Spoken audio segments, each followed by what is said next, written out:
biziz, Osmanlı'da biziz, Selçuklu'da, Timurlu'da hepimiz Safeviyiz, Karaman oğlu da biziz, Buhara Emirli'de, Allaş ortada biziz, Göktürkler'de, Hunlardan geldik Babür olduk, bir gün Oğuzuz, bir gün Kıpçak, bir asır Gazneli, diğerinde Harizmşah. Sünni Türk'te biziz, Alevi Türkmen'de, Musevi Karay Türkü'de ben, Şihalaş Türkü'de, Ortodoks Gagavuz Türkü'de biziz, Budist Tıva Türkü'de, Şaman Saha Türkü'de hepimiz biziz. Biz biriz, bizi kim ayırabilir ki? Dünyanın en büyük ailesi, şanlı Türk milleti, Sibirya'dan Orta Asya'ya, Anadolu Avrupa, izi var tüm dünyada, Türk ırkı sen çok yaşa. Biz biriz, bizi kim ayırabilir ki? Dünyanın en büyük ailesi, şanlı Türk milleti, Sibirya'dan Orta Asya'ya, Anadolu Avrupa, izi var tüm dünyada, Türk ırkı sen çok yaşa. Oğuz boylarını bir arada toplayan, Anadolu toprağı da benim, Resulzade'nin elçi beyin, Azerbaycan'ın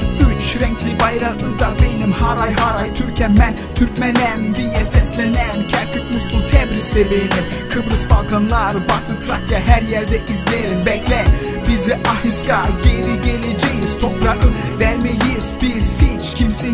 Kırım'da sadece Tatarca konuşulacak bir gün yine, elbette umudunu yitirme. Biz biriz, bizi kim ayırabilir ki? Dünyanın en büyük ailesi, şanlı Türk milleti, Sibirya'dan Orta Asya'ya, Anadolu Avrupa, izi var tüm dünyada, Türk ırkı sen çok yaşa. Biz biriz, bizi kim ayırabilir ki? Dünyanın en büyük ailesi, şanlı Türk milleti, Sibirya'dan Orta Asya'ya, Anadolu Avrupa, izi var tüm dünyada, Türk ırkı sen çok yaşa. Kafkasya'da Karaçay, Balkar'da benim, bize Karapapa, Kumuk, Nogay'da denilir. Özgür, yiğit, sert, Kazak Türkü de benim, at üstünde fırtınaya dönüşen Kırgız da benim.